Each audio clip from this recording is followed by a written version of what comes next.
Money laundering के आरोप में निलंबित आईएएस अधिकारी पूजा सिंघल की जमानत याचिका पर आज सुप्रीम कोर्ट में सुनवाई हुई, जहां अदालत ने उन्हें फिलहाल कोई राहत नहीं दी। अब पूजा सिंघल की जमानत पर दिसंबर में सुनवाई होगी। ऐसे में पूजा सिंघल की दिवाली और छठ जेल में ही बीतेगी। पूजा सिंघल की ओर से अधिवक्ता सिद्धार्थ लूथरा ने पक्ष रखा।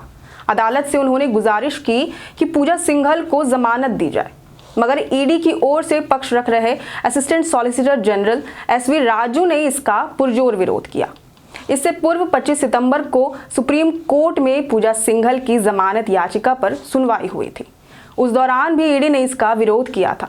उन्होंने कोर्ट में कहा था कि पूजा सिंघल के खिलाफ गंभीर आरोप हैं, उनके खिलाफ सारे सबूत भी मौजूद हैं।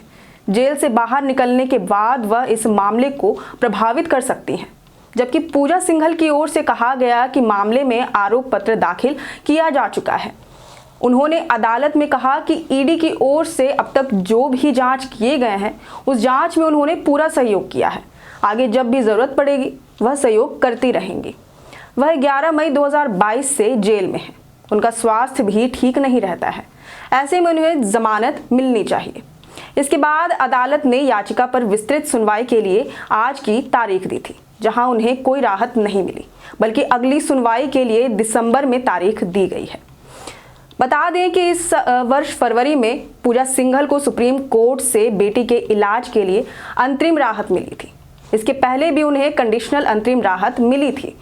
सुप्रीम कोर्ट की ओर से दी गई अंतरिम जमानत की अवधि खत्म होने के बाद 12 अप्रैल को ईडी के पीएमएलए कोर्ट में सरेंडर उन्होंने कर दिया था, जिसके बाद से ही वह होटवार स्थित बिरसा मुंडा केंद्रीय कारागार में बंद है। गौरतलब है, खूंटी में मनरेगा घोटाला फरवरी 2009 से लेकर जुलाई 2010 के बीच हुआ था। उस समय पूजा सिंघल वहां की डीसी थी।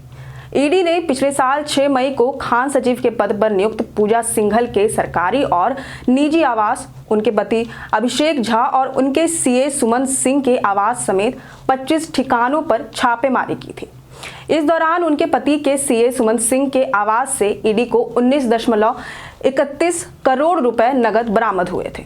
इसके बाद 11 मई 2022 को ईडी ने पूजा सिंघल को गिरफ्तार किया था। पूजा सिंघल की अगर बात करें तो उन्होंने साल 2000 में यूपीएससी की परीक्षा महज 21 साल की उम्र में पास करके कीर्तिमान स्थापित किया था।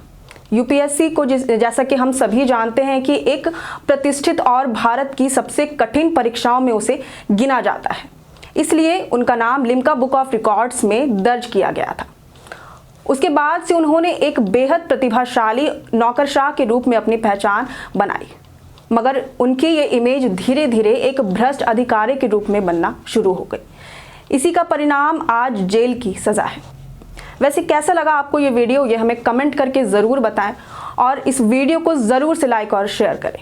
हमारे चैनल लोकतंत्र 19 को भी ज़रूर से सब्सक्राइब और फॉलो करें। फिलहाल लेते हैं अलविदा। जोहार।